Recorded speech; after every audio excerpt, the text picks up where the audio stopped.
भाई बहनों सभी को नमस्कार। आज हम फरीदाबाद में भाई मिनिस्टर के शिक्षा मिनिस्टर जो है एजुकेशन मिनिस्टर वहाँ पर उनके आवास स्थान पर आए हैं और ये सारे वो बेरोजगार हैं जो कोई 1 नंबर से कोई 2 नंबर से रहा हुआ है। अभी कह रहे हैं कि बैक टू बैक क्या वैकेंसी निकल रही है, अच्छी बात है, लेकिन इन अभ्यर्थियों का इन कैंडिडेट्स का क्या दर्द है वो भी आप सुन लीजिए। आज मैं आपको दिखा देता हूँ, जैसे कि इस बैनर पे बिल्कुल क्लियर है कि आक्रोश प्रदर्शन पहले स्टेट पेपर पाठ्यक्रम से बाहर दिया, फिर 72 वाला पास और 89 वाला फेल किया। ना प्रदर्शन को मजबूर करो, ग्रेस भेदभाव को दूर करो। बिल्कुल सही बात है। 2017 में जो पंजाबी का पेपर था भाई वो उसमें आपको बता दूं मैं 30 नंबर की ग्रेस मिली थी और आज आप देख सकते हो कि हिंदी और इंग्लिश का जो पेपर था बिल्कुल आउट ऑफ सिलेबस था। बच्चों ने तैयारी की थी किस हिसाब से कि पैराग्राफ वगैरह आएंगे, लेकिन एक भी क्वेश्चन नहीं मिला वहाँ पे।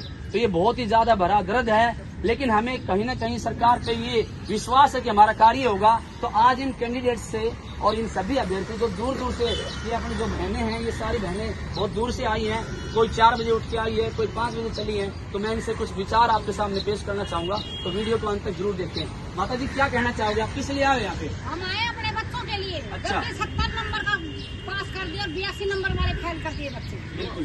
तो क्या कहना चाहोगे माता जी, आप क्या सरकार से आपकी क्या उम्मीद है? ये उम्मीद है बच्चों को कामयाब करो, जबकि इतनी वैकेंसियां खाली पड़ी है, इनको कामयाब क्यों नहीं करते? इतने सालों से वैकेंसियां खाली पड़ी है। मतलब ग्रेस मिलनी चाहिए। ग्रेस मिलनी चाहिए। कहाँ से आए माता जी आप? मैं रेवाड़ी डिस्ट्रिक्ट से। रेवाड़ी डिस्ट्रिक्ट से आए हो?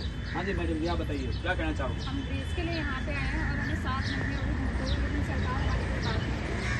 जी। और हमें सरकार से काफी उम्मीदें हैं कि वो हमारी बात जल्दी से जल्दी सुने। ठीक मैडम जी, आप तो स्टार्टिंग से ही यहाँ जुड़े हुए हो, तो आप काफी मुझे सुनना है, काफी बार आप यहाँ चुके हो, मिलकर जा चुके हो, काफी परेशान हो, तो मुझे बताइए क्या सिलसिला क्या है ये? सर वही 30 नंबर की ग्रेस का सिलसिला है।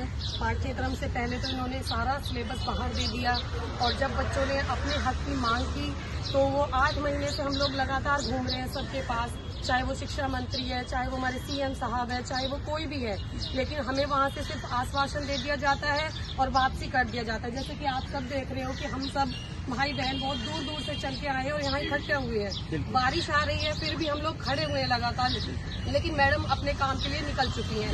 लेकिन फिर भी हमारी हम्बल रिक्वेस्ट है मैम से, मैम ने जिस तरह से एस्टेट को लाइफ टाइम वैलिड किया है, हमारी भी एस्टेट वाली प्रॉब्लम को जल्द से जल्द सॉल्व करें। बिल्कुल बिल्कुल, बहुत धन्यवाद धन्यवाद। भाई साहब आप क्या कहना चाहोगे? नमस्कार जी। नमस्कार सर सबसे पहले तो बोर्ड ने out of syllabus exam set किया है। उन्होंने 1 महीने पहले एक एग्जाम पैटर्न दिया और उसके बाद उससे आउट ऑफ सिलेबस पेपर बनाया, पहली गलती है। बाद में वो मान नहीं रहे। उसके बाद ये कह रहे हैं कि बच्चों को देखते हुए उन्होंने एक फॉर्मूला बनाया जिसके अंदर एक 72 नंबर वाला बच्चा पास कर दिया और एक 88 और 89 नंबर वाला बच्चा फेल कर दिया, जिसको ओनली 1 नंबर की जरूरत है। और 72 नंबर वाले को 18 नंबर की जरूरत है, उसको वो नंबर देके पास कर दिया गया। हम चाह रहे हैं सर ग्रेस मिले तो सबको मिले। तो मतलब आप ये कह रहे हैं पार्शलिटी है? बिल्कुल बिल्कुल पार्शलिटी। 72 वाले को 18 मार्क्स किस लिए ऐड कर दी, क्या वजह क्या थी? सर उन्होंने क्राइटेरिया बनाया 120 मार्क्स। अच्छा। 120 मार्क्स के बेसिस पे उन्होंने पहले ये देखा 120 मार्क्स के अंदर से कितना बच्चे ने स्कोर किया है जी। और अगर वो 60% किया है तो उन्होंने 30 नंबर में से भी 18 नंबर उसको 60% करके दे दिए गए हैं। अगर किसी बच्चे ने 2 नंबर ही स्कोर किए हैं तो उसको 16 नंबर मिल गए हैं, लेकिन वहीं पे अगर किसी बच्चे ने 16 नंबर स्कोर किए हैं तो उसको 2 ही नंबर मिले हैं, और अगर किसी बच्चे ने 19 नंबर स्कोर किए हैं तो उसको 1 नंबर भी नहीं मिला है। बिल्कुल बिल्कुल, तो ये रीजन रहा सर। तो दोस्तों देख सकते हो, ये देखिए बारिश, बिल्कुल बारिश अभी चली हुई है, बारिश हो रही है और सारे कैंडिडेट्स बहुत दुखी हैं। तो चलिए हम मिल लेते हैं अभी मिस्टर कपिल से। डॉक्टर साहब क्या कहना चाहोगे आप? नमस्कार साथियों, मैं महेंद्रगढ़ से कपिल। और एस्टेट का जो ये पेपर हुआ था, एक तो हरियाणा बोर्ड की सबसे बड़ी कमी ये है कि जो एस्टेट का नोटिफिकेशन वो महीना या 1.5 महीना पहले देते हैं, और उससे भी पहले इन्होंने इस बार एक सिलेबस दिया जिसको तैयार करने के लिए सिर्फ इन्होंने 1 महीना दिया। लेकिन बच्चे जब एग्ज़ाम में जाके बैठते हैं तो उनको कुछ भी जो हिंदी और इंग्लिश का सेक्शन था उसमें कुछ भी सिलेबस के अकॉर्डिंग नहीं मिला।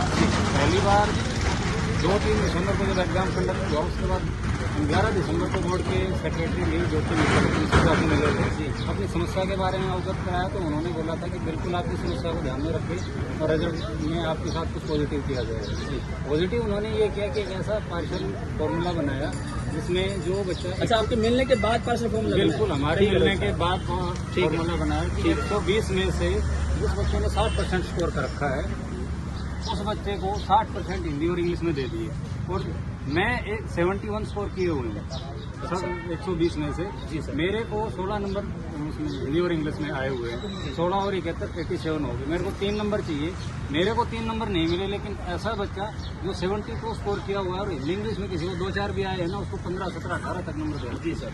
ये एक पार्शियल फॉर्मूला है। उसके बाद इन्होंने कोर्ट में भी रिटर्न, बच्चों ने कोर्ट केस भी किया, तो उसका भी बच्चों के पास रिप्लाई आया था।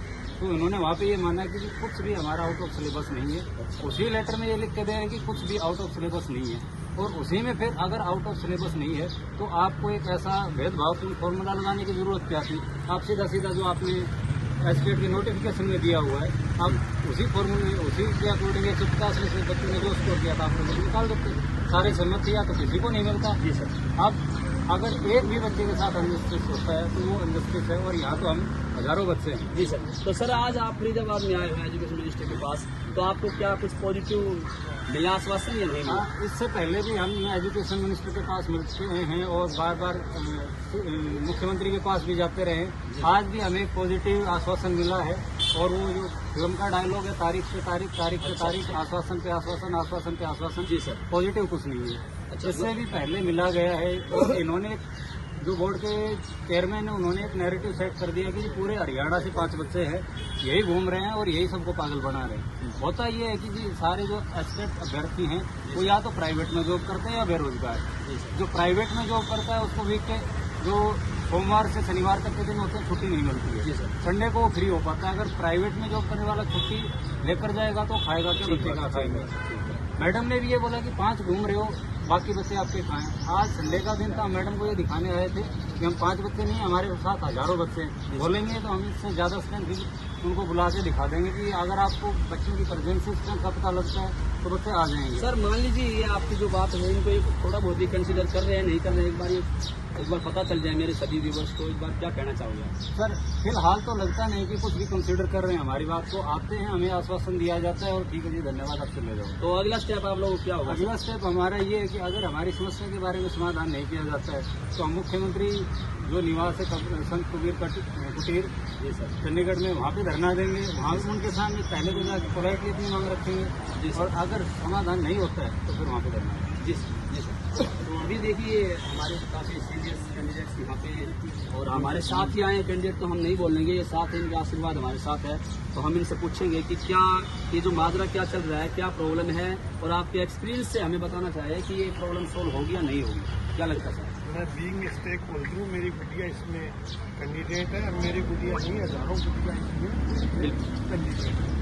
इसका 0 पॉइंट से कि विद्यालय शिक्षा बोर्ड भिवाड़ी ने 2023 में स्टेट पात्रता परीक्षा 2023 का आयोजन किया।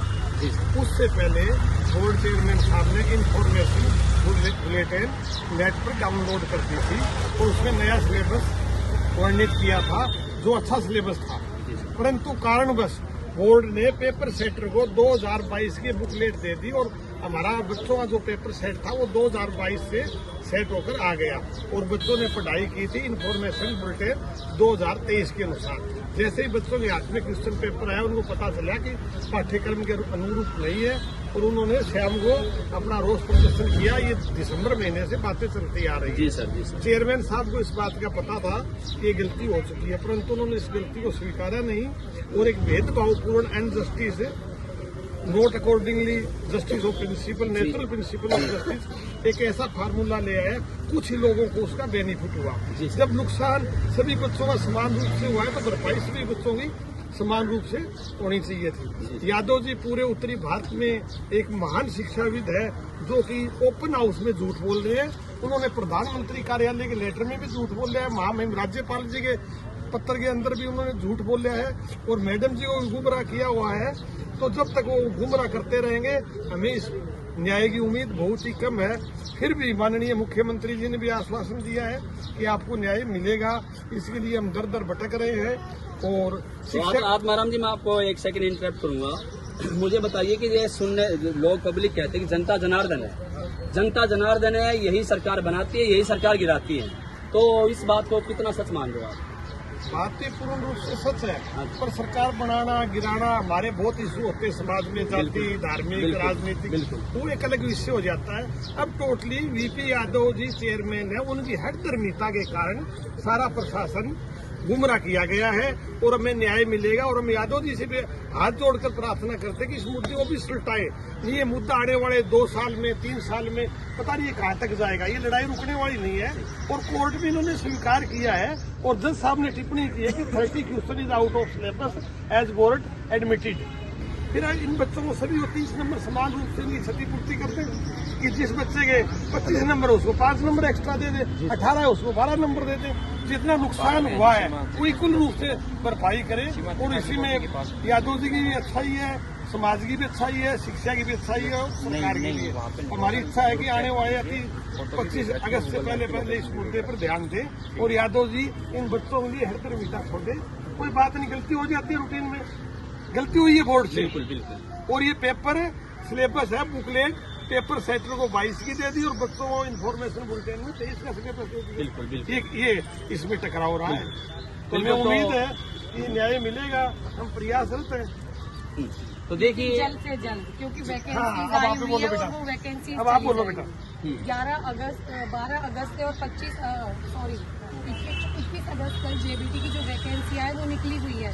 अभी लास्ट में हमारी टीजीटी वालों की चली गई और पीजीटी वालों की चल रही है। अगर ये काम हमारा 10 दिन बाद होता है तो फिर हम कुछ नहीं कर पाएंगे। हमें नहीं चाहिए फिर कोई न्याय। अगर हमें न्याय देना है तो विदिन 1 वीक चाहिए ही चाहिए जी, अदरवाइज नहीं। जी भाई साहब, आप क्या कहना चाह रहे हैं?